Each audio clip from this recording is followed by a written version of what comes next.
बघा कसं लहान केस केलं या मुलीने. मुलींचं काही होऊ शकत नाही, ही काय वरती होणार.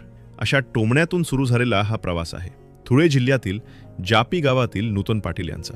शेती करणारे आईवडील, परिस्थिती साधी पण स्वप्न मात्र मोठं, फौजी व्हायचं. 5वी ते 12वी पर्यंत शिक्षण घेतलं, पण घरची परिस्थिती अशी नव्हती की सहज क्लास लावता येतील. तरीही आईवडिलांनी उधार पैसे घेऊन मुलीच्या स्वप्नासाठी क्लास लावले. मनात प्रश्न होता, क्लास ठीक, पण फिजिकलचं काय. तेव्हा भाऊ पुढे आला, ताई तू पळ, मी शेड्यूल देतो. आणि नूतन पळू लागली.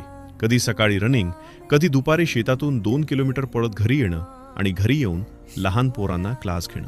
गाडी नाही, अपडाऊनचा त्रास, खेड्यागावची मानसिकता.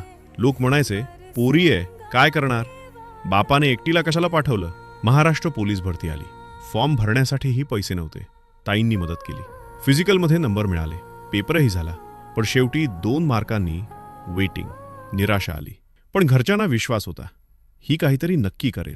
आणि मग नूतनने पुन्हा उभी राहून BSFची परीक्षा दिली आणि अखेर यश मिळालं. मित्रांनो, हा प्रवास एकटीने केला. गावात सोबत एकही मुलगी नव्हती, फक्त टोमणे होते. पण आज उत्तर आहे यश. ही गोष्ट आहे त्या प्रत्येक मुलीसाठी जिला सांगितलं जातं, तुझ्याकडून काही होणार नाही. लक्षात ठेवा, जिद्द असेल तर टोमण्यांनाही सलाम करायला भाग पाडता येतं.